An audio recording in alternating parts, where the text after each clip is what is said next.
Ka një tendencë, sidomos në Shqipëri, që nëse flet për atë që ndodh në Gaza, nëse kritikon, nëse shkruan për atë, përballesh me një lumë kritikash, dhe zakonisht janë kritika që lidhen me Kosovën, dhe jam kurioz si mund t'i përgjigjesh kësaj një shqiptar pa u ndier në faj dhe pa u ndier sikur nëse flet për atë që ndodh në Gaza është duke hedhur poshtë Kosovën. Ndoshta intervenimi i parë është intervenim njerëzor. A ke aftësi kur sheh atë lloj dhune, domethënë prindër që mbledhin kockat e fëmijëve të tyre,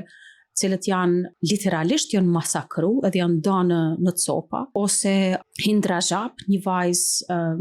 e moshës së vajzës tem,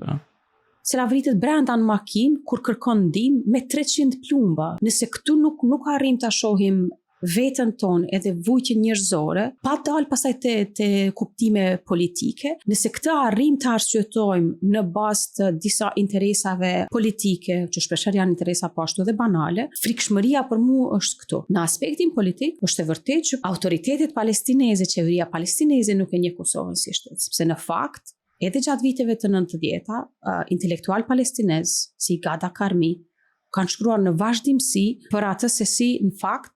shqiptarët e Kosovës janë ekuivalenti i palestinezëve në brenda shtetit të Izraelit. Pra, barazohej dhuna e aparatit shtetëror serb ndaj shqiptarëve të Kosovës me dhunën e aparatit shtetëror izraelit ndaj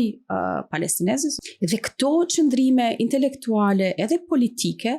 nuk është se nuk kanë ekzistuar edhe nuk ekzistojnë edhe sot në Palestinë.